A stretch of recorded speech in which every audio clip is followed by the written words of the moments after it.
Imagine training your entire life, making every sacrifice, and finally reaching the biggest stage in sports, only to walk out into the stadium knowing you've been drawn against the two-time world champions, the deadliest striker alive, and the reigning African powerhouse.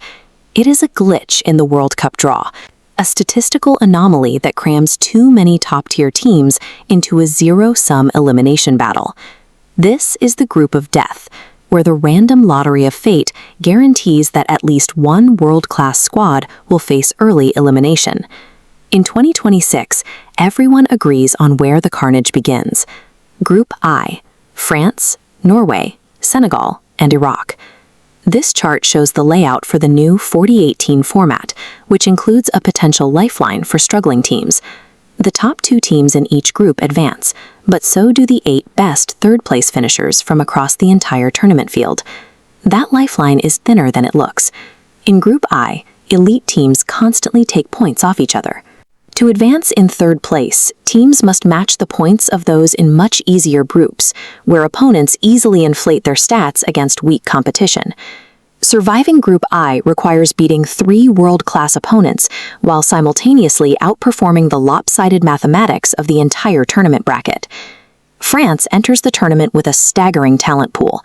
Their roster is a collection of starters from Real Madrid, Bayern Munich, Liverpool, and PSG, a depth of elite club-level experience that very few nations can match.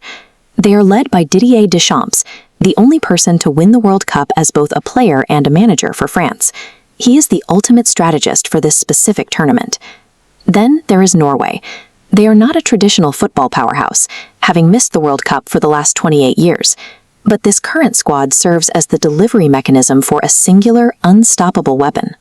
Erling Haaland is 6'4", faster than most defenders, and clinical in front of the goal. He scored 16 times during European qualifying alone, a rate of scoring that is statistically near impossible at the international level. Haaland is paired with Norway's captain, Martin Odegaard. As the creative engine for Arsenal in the Premier League, Odegaard provides the world-class service Haaland needs to dismantle any defense. An opponent facing these two teams faces a choice: try to survive an army of French superstars, or attempt to stop a singular, perfect scoring machine. Senegal arrives as the reigning powerhouse of African football. They have built a squad based on physical intensity and tactical organization, with players competing at the highest levels of European club football.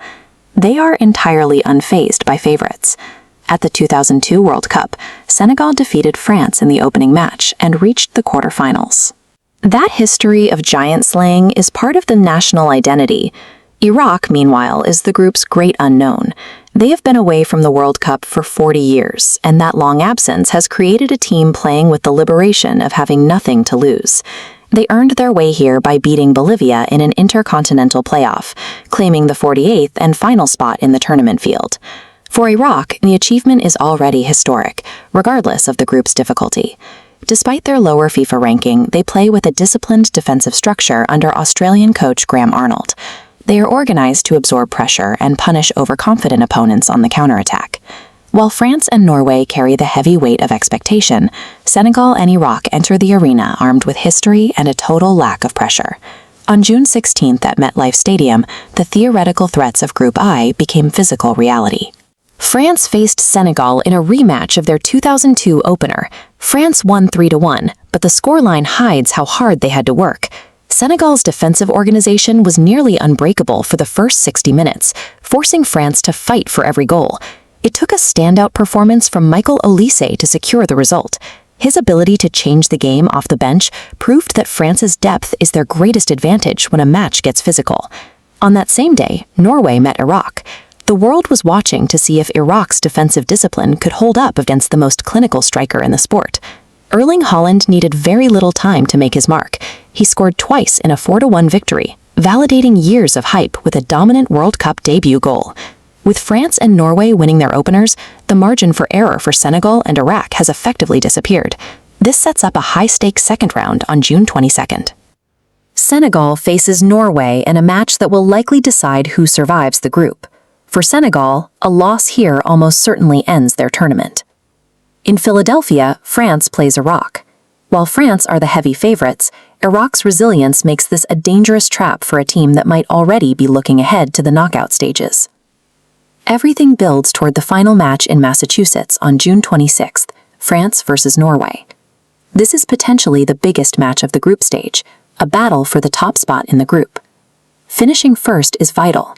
The group winner receives a protected path through the knockout bracket, avoiding early matchups with top-seeded teams like Spain.